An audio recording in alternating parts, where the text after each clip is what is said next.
Some babies can be pretty sleepy at the breast. So sometimes babies just take a little while when they're newborns, not practiced at breastfeeding. So this is a new skill that they need to learn. They don't necessarily have greatly developed muscles in their face and their mouth and their tongue yet. They need to build that up.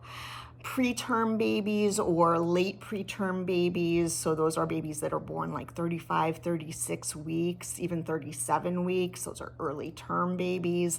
Those babies sometimes are sleepier at the breast. They weren't quite ready to be born yet, and neurologically, they have so much rapid growth going that was supposed to be going on inside, and they're not quite ready or have the stamina to get all their nutrients on their own outside the womb. So those babies we need to help along a little bit, because babies that are falling asleep very quickly at the breast, or maybe are on the breast but really aren't doing much, they seem latched but they're not sucking very much or swallowing very much, there are things we can do to help them along. One thing is having a naked baby. So naked babies tend to not like being cold, and so that can help.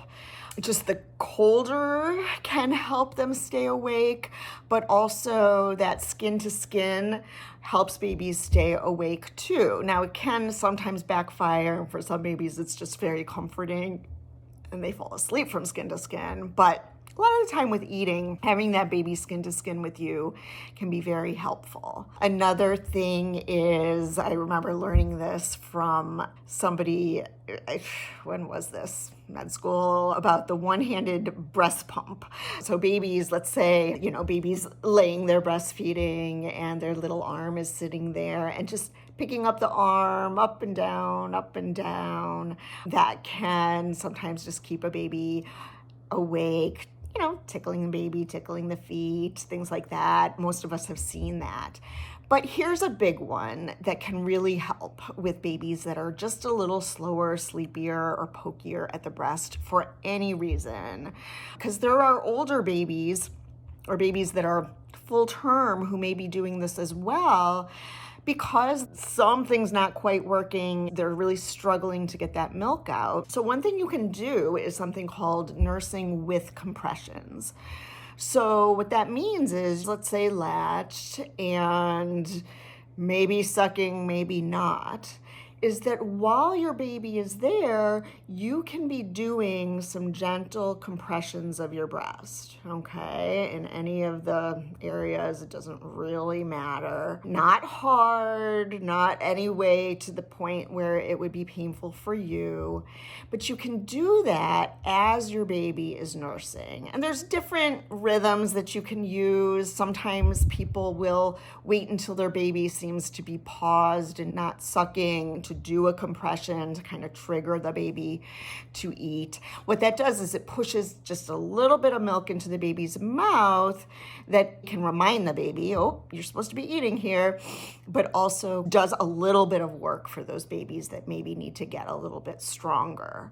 So for those babies, really, it may be that doing those compressions just throughout the entire feeding will help them to have a faster feeding. They'll be more efficient. They'll be less likely to fall into a deep sleep before they're really full. That can help with efficiency as well as just getting a full feeding so that they are able to go longer sleeping in between, and you get more rest, baby gets more rest, you get onto a little bit more of a schedule with some breaks in between feedings, instead of a baby that maybe is only taking a very small amount per feeding. They may wake up very soon then to eat more because that wasn't really a full feeding for them.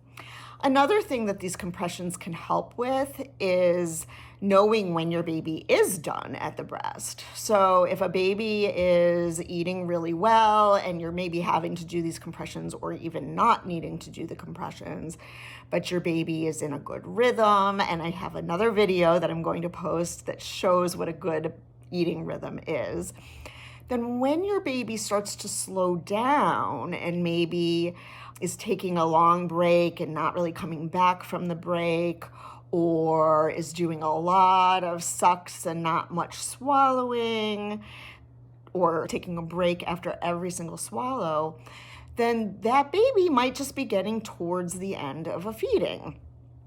They're going to slow down at the end.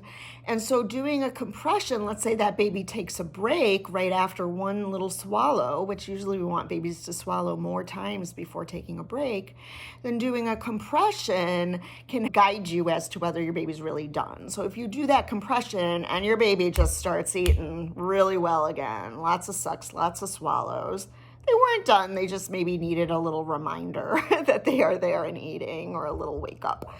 But if you do this and the baby's just like little fluttery sucks, maybe a little swallow, maybe not even swallowing, or does a little swallow but then pauses again right away, or does nothing when you do the compression, and this is a significant slowdown from what your baby had been doing, then they're probably done on that side. And so that can help you to also not let your baby linger too much. There's nothing necessarily wrong with letting your baby stay on the breast and do some comfort sucking when they're done eating. It's absolutely fine to do that if you have time for it and are enjoying it.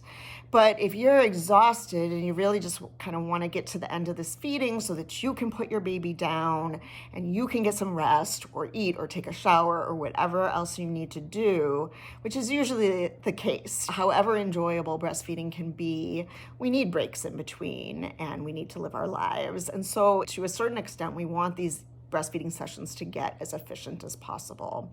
So this can help you to know, okay, my baby's comfort sucking now. I think they're done eating, and I'm gonna unlatch them and take them off and finish this feeding. Now, one other little thing that just to know about is that sometimes babies will slow down and then suddenly you will have another letdown and they will speed up again for a little while and slow down. So you may see those variations throughout a feeding. And over time, you're going to get to know your body as well as your baby's kind of typical eating patterns to better know when they're done, when they're not done, and how long they usually take versus, they're on my breast for 30 minutes when usually they are done at 10 minutes, and kind of see what may be going on with that. So hopefully this has been helpful. Please subscribe to my channel and let me know if you have any questions, and I hope you have a wonderful day.